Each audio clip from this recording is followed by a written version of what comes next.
दोस्तों, जरा कल्पना कीजिए कि नासा के अंतरिक्ष यात्री नेपच्यून ग्रह पर एलियंस और अन्य जीवित प्राणियों की खोज के लिए जाते हैं। लेकिन अंत में उन्हें कुछ बहुत अनोखा चीज मिला। कहानी तब शुरू होती है जब हमारी पृथ्वी इंसानों के रहने लायक नहीं रह गई थी। टेक्नोलॉजी के मामले में हम इंसान बहुत आगे बढ़ चुके थे, लेकिन साथ ही प्रदूषण और जनसंख्या भी बहुत बढ़ गई थी, जिससे पृथ्वी का संपूर्ण वातावरण प्रदूषित हो जाता है। इसीलिए नासा और विभिन्न देशों की अंतरिक्ष एजेंसियां दूसरे ग्रहों पर एलियंस को खोजने की कोशिश कर रही थी, ताकि वे अपनी पृथ्वी को बचाने के लिए विदेशी तकनीक का उपयोग कर सकें। शायद वे एलियंस की उन्नत तकनीक का उपयोग करके अपनी पृथ्वी को बचा सकते थे। इसी तरह नासा अपने अंतरिक्ष यात्रियों के एक समूह को नेपच्यून ग्रह पर भेजता है, जो नेपच्यून ग्रह पर जाकर एलियंस और अन्य प्राणियों के बारे में पता लगाएगी। कई महीनों की कड़ी मेहनत के बाद अंतरिक्ष यात्रियों का पूरा समूह नेपच्यून ग्रह पर पहुंचता है, लेकिन कुछ देर में अंतरिक्ष यात्रियों का संपर्क अंतरिक्ष यान से पूरी तरह टूट गया। नासा के मुख्यालय से नासा सोच रहा था कि पूरा अंतरिक्ष यान नष्ट हो गया है और अब वे कभी भी नेपच्यून ग्रह तक नहीं पहुंच सकते। नासा ने घोषणा की थी कि उनका नेपच्यून मिशन असफल रहा है। अब इन सब बातों को कुल मिलाकर 25 साल हो गए थे।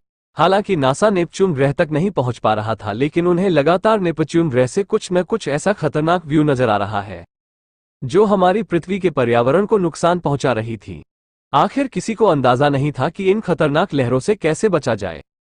अब हम अंतरिक्ष में नासा का एक बहुत बड़ा स्पेस स्टेशन को दिखाया जा रहा था, जहां एक अंतरिक्ष यात्री, जिसका नाम रॉय होता है, अंतरिक्ष स्टेशन का कुछ मरम्मत कर रहा था। तभी अचानक वो सारी खतरनाक तरंगें अंतरिक्ष स्टेशन से टकराने लगती हैं, जो धीरे धीरे स्टेशन को नष्ट कर रहा था। रॉय ये सब कुछ अपनी आंखों से देख रहा था, लेकिन अब वो कुछ नहीं कर सकता था। देखते ही देखते पूरा अंतरिक्ष स्टेशन नष्ट हो गया, और अब झटके लगने की वजह से रॉय लगातार नीचे की तरफ गिरने लगा था। रॉय बहुत तेजी से पृथ्वी के वातावरण में प्रवेश करता है, और अब तेजी से नीचे आकर रॉय अपना पैराशूट खोलता है, जिससे वो दूसरे देश में सुरक्षित उतर गया। नासा की टीम जल्द से जल्द रॉय को बचा लेते हैं। रॉय की खबर हर जगह फैल गई थी, क्योंकि इतनी ऊंचाई से जीवित नीचे आना असंभव था। अजीब बात तो ये थी कि अंतरिक्ष स्टेशन में मौजूद सभी अंतरिक्ष यात्री मारे जा चुके थे। केवल रॉय ही एकमात्र अंतरिक्ष यात्री बचा था जो पृथ्वी पर वापस आया था। लेकिन इतनी पहचान मिलने के बाद भी रॉय काफी दुखी नजर आया। दरअसल रॉय का व्यवहार बहुत पहले से ही था, क्योंकि 25 साल पहले अंतरिक्ष यात्रियों का एक समूह नेपच्यून ग्रह पर रिसर्च करने गया था। उनमें से एक रॉय के पिता थे। उस समय रॉय बहुत छोटा था, जिसके बाद उन्हें पता चला कि उनके पिता एक अंतरिक्ष मिशन में मारे गए थे। तब से रॉय बहुत घुटन भरी हालत में जी रहा था, क्योंकि वह अपने पिता से आखिरी बार मिलना चाहता था। इन सभी व्यवहारों के कारण रॉय की पत्नी उनसे दूर चली जाती है, लेकिन रॉय फिर भी यहां नहीं बदलता। अब एक दिन कुछ वैज्ञानिक रॉय को नासा के मुख्यालय में बुलाते हैं, जिसने उन्हें बताया कि जब से अंतरिक्ष यात्रियों का समूह नेपच्यून गया है, तभी से नेपच्यून ग्रह से बहुत सारी हानिकारक किरणें निकल रही हैं, और शायद इन विकिरणों से यह अनुमान लगाया जा सकता है कि रॉय के पिता अभी भी जीवित हैं। इसलिए वैज्ञानिक चाहते थे कि रॉय मंगल ग्रह पर जाएं और अपने पिता को संदेश भेजें नेपच्यून ग्रह की ऑर्बिट में, ताकि वो इन विकिरणों को फैलाना बंद कर दे। इस विकिरण के कारण पृथ्वी के पर्यावरण को बहुत नुकसान हो रहा था। रॉय भी इतने सालों बाद अपने पिता से मिलना चाहता था, इसलिए वो जल्द से जल्द मिशन के लिए तैयार हो जाता है। अब रॉय कर्नल से मिल रहे थे, जिन्होंने कई साल पहले उनके पिता के साथ काम किया था। कर्नल का भी यह कहना है कि वो इस मिशन में रॉय के साथ जा रहे हैं। सबसे पहले उनकी टीम को चांद पर जाना होगा, ताकि वे मंगल ग्रह पर सुरक्षित जा सकें। अजीब बात तो ये थी कि इंसानों ने चांद पर अपनी बस्तियां बनानी शुरू कर दी थी। इधर रॉय अपनी टीम के सभी सदस्यों के साथ चांद पर पहुंचे थे, लेकिन उनके मुख्यालय की ओर आते समय कुछ आतंकवादियों ने उन पर हमला कर दिया था। ये सभी वे लोग थे जो चंद्रमा की जमीन सरकार से छीनना चाहते थे। उस विस्फोट में रॉय के कई साथी मारे जाते हैं, लेकिन वो किसी तरह कर्नल को बचाते हुए अंतरिक्ष केंद्र तक आ गए। कर्नल बहुत बुरी तरह घायल हो गया है, इसलिए वो रॉय के साथ यात्रा जारी नहीं रख सकता। इस वजह से रॉय को कर्नल के बिना ही मंगल ग्रह पर जाना पड़ता है, और अब रॉय टीम के बाकी सदस्यों के साथ मंगल ग्रह पर जाता है। इधर रास्ते में रॉय और टीम के अन्य सदस्यों को एक अंतरिक्ष यान से सिग्नल मिल रहे थे। तभी कैप्टन ने फैसला किया कि वो अंतरिक्ष यान में जाकर देखेगा। हालांकि रॉय कह रहे थे कि उन्हें वहां जाने के बजाय मंगल ग्रह की तरफ मुड़ना चाहिए, लेकिन टीम के सभी साथी रॉय की बात नहीं मानते। लेकिन उस अनजान अंतरिक्ष यान में प्रवेश करने के बाद सभी को पता चला कि वहां कोई नहीं है।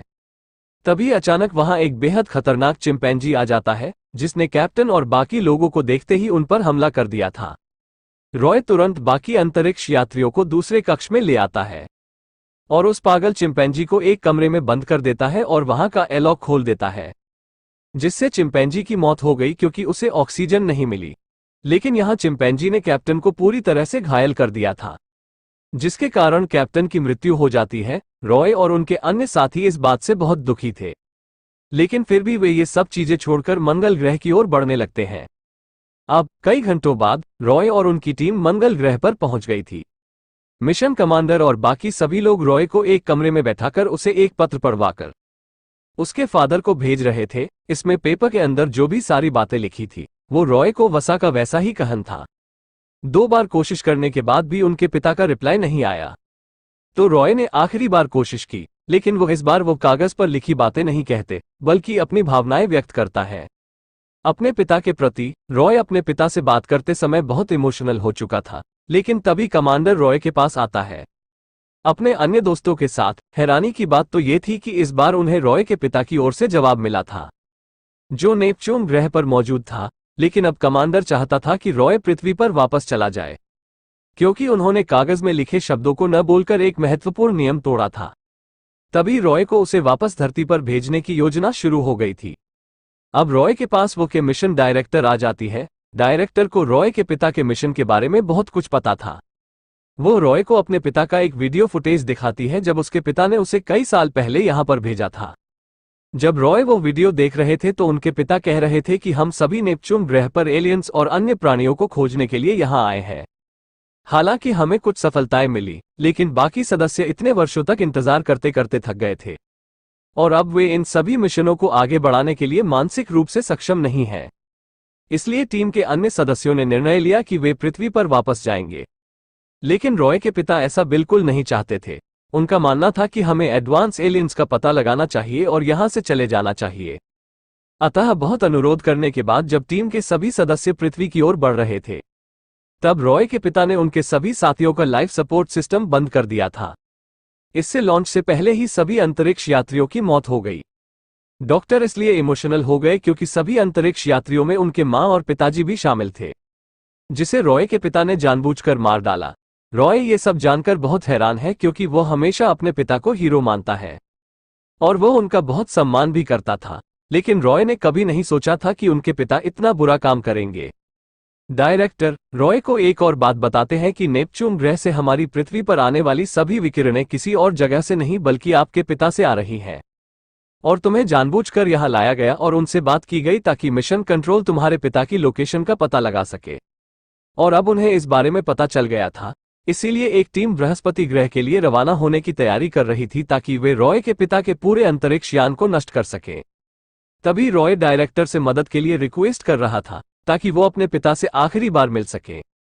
इसलिए अब डायरेक्टर ने रॉय को बहुत अच्छे से गाइड करते हैं और उसे उस रॉकेट पर भेज देते हैं जो नेपच्यून ग्रह की ओर लॉन्च होने वाला था। जब रॉय अंतरिक्ष यान के अंदर जाते हैं तो अन्य अंतरिक्ष यात्री उन्हें देखकर चौंक जाते हैं। तभी रॉय की मानसिक स्थिति ठीक न होने के कारण अंतरिक्ष जहाज के कप्तान ने रॉय पर बंदूक तान दी थी और अब रॉय ने खुद को बचाने के लिए अंतरिक्ष यान का वैक्यूम खोल दिया था, जिससे गेट खुलने से सारी ऑक्सीजन खत्म हो जाती है। यहां टीम के सभी लोग मारे जाते हैं क्योंकि उन्होंने अपना सूट नहीं पहना था। रॉय बहुत भाग्यशाली था कि वो अंत तक जीवित रहा। हालांकि उन्हें इस बात का बहुत दुख था कि उसकी वजह से इतने सारे निर्दोष अंतरिक्ष यात्री मारे गए। लेकिन फिर भी वो अपने अंतरिक्ष यान में बैठता है और नेपच्यून ग्रह की ओर चला जाता है। रास्ते में रॉय लगातार अपने पिता के बारे में सोचता रहा। उनके पिता को विज्ञान और अंतरिक्ष से इतना प्यार था कि उन्होंने कई साल पहले रॉय और उनकी मां को छोड़ दिया था। हालांकि वो रॉय से बहुत प्यार करता था, लेकिन उसे नहीं पता था कि अपने प्यार का इजहार कैसे किया जाए। अब इतने समय के बाद रॉय की मानसिक स्थिति में कुछ बदलाव आ रहे हैं। लंबे समय तक यात्रा करने के बाद अब वो दिन आ गया है जब रॉय अपने पिता के अंतरिक्ष यान के पास नेपच्यून ग्रह पर पहुंच गए हैं।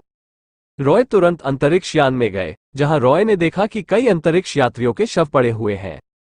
उसके बाद रॉय एक कक्ष में गए जहां उन्हें एक अजीब रेडियोधर्मी उत्पाद मिला और खतरनाक विकिरण जो नेपच्यून ग्रह से पृथ्वी की ओर बढ़ रहा था। ये सब इस रेडियोधर्मी पदार्थ से निकल रहा था। तभी रॉय तुरंत उस सामान पर टाइम बम लगा देता है। फिर जब कुछ शोर होता है तो ऊपर से कोई चिल्लाता है। ये कोई और नहीं बल्कि रॉय के पिता थे। इतने समय बाद अपने पिता को देखकर रॉय काफी भावुक हो गए। उनके पिता भी समझते हैं कि यह उनका बेटा रॉय है, जो काफी बड़ा हो गया है। रॉय अब अपने पिता से सवाल कर रहे थे कि उन्होंने अपना परिवार क्यों छोड़ा। उस वक्त रॉय के पिता काफी हताशा में उनसे कहते थे कि मेरा तुमसे और तुम्हारी मां से कोई संबंध नहीं है। वो विज्ञान और ब्रह्मांड को अपनी नई दुनिया बनाना चाहता था, इसलिए वह जानलेवा मिशन पर जा रहा था। रॉय अपने पिता से ये सब सुनकर हैरान रह जाता है, लेकिन रॉय ये समझ रहा था कि उनके पिता कई सालों से यहाँ रह रहे हैं, जिससे जाहिर था कि उनकी मानसिक स्थिति में बदलाव आ रहा था। रॉय के पूछने पर उनके पिता कह रहे थे कि उन्हें यहाँ कोई एलियन या कोई अन्य प्रजाति नहीं मिली, यानी कि इस ब्रह्मांड में इंसान से ज्यादा बुद्धिमान कोई नहीं है, और आज पृथ्वी की जो भी हालत है वो इंसानों की गलतियों की वजह से है। इसलिए हमें इन सभी गलतियों को सुधारना होगा, हमें इसे भी ठीक करना होगा। रॉय अपने पिता से उनके साथ पृथ्वी पर वापस चलने का अनुरोध कर रहा था, लेकिन उनके पिता इस बात से सहमत नहीं थे। लेकिन रॉय ने भी हार नहीं मानी।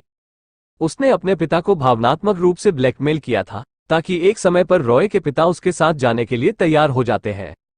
और अब वे दोनों रॉय के पिता के अंतरिक्ष यान से बाहर आते हैं और दूसरे अंतरिक्ष यान में प्रवेश करते हैं। लेकिन जैसे ही गेट बंद हुआ, रॉय के पिता तुरंत वहां से निकलकर अंतरिक्ष की ओर चले गए। अच्छी बात यह थी कि उनके सूट में एक रस्सी बंधी हुई थी, ताकि रॉय अपने पिता को पकड़ लेता है। रॉय के पिता ने कहा कि वो धरती पर नहीं जाना चाहते। अंतरिक्ष उसकी नई दुनिया है और उसे अपना पूरा जीवन यहीं बिताना है। रॉय नहीं चाहता था कि उनके पिता की मौत इस तरह हो, लेकिन अंत में उसे समझ आता है कि चाहे कुछ भी हो जाए, रॉय के पिता कभी भी पृथ्वी पर वापस नहीं जाएंगे। इसलिए काफी मिन्नत करने के बाद रॉय ने अपने पिता का हाथ छोड़ दिया था, जिसके कारण रॉय के पिता लगातार अंतरिक्ष की गहराइयों में जाते रहते हैं। रॉय अपने अंतरिक्ष यान में वापस लौट आए थे, जो अपने पिता को आखिरी बार अंतरिक्ष में जाते हुए देखता है, क्योंकि वो जानता था कि वो जीवित नहीं बचेगा। अब जिस दूसरे अंतरिक्ष यान में रॉय ने टाइम बम लगाया था, वो पूरी तरह से ब्लास्ट हो गया, जिसके कारण ऐसा विस्फोट हुआ जिससे रॉय के अंतरिक्ष यान को बहुत तेज गति मिली, जिसके कारण रॉय के अंतरिक्ष यान की गति सीमा से अधिक बढ़ जाती है, और अब ये दोगुनी गति से सीधे धरती की ओर बढ़ने लगा है। कई महीनों की यात्रा के बाद रॉय पृथ्वी पर पहुंचे हैं, और अब वो जानता है कि एलियंस की खोज करने के बजाय उस पृथ्वी के पर्यावरण को स्वयं ठीक करना होगा। रॉय ने यह भी तय कर लिया था कि वो अपने पिता की तरह स्वार्थी नहीं बनेंगे, इसलिए वो अपनी पत्नी से मिलने एक रेस्टोरेंट में जाता है। रॉय ने अपनी पत्नी से माफी मांगी थी कि वो आज से नई शुरुआत कर रहे हैं, और वो पूरी तरह से बदल भी गए हैं। इसके बाद रॉय अपने परिवार के साथ खुशहाल जीवन जीने लगे। हमारी कहानी यहीं खत्म होती है। तो दोस्तों, आपको ये कहानी कैसी लगी, हमें कमेंट सेक्शन में बताना न भूलें। और अगर आपको मेरा स्पष्टीकरण पसंद आया हो तो कृपया वीडियो को लाइक करें और चैनल को सब्सक्राइब करें। धन्यवाद।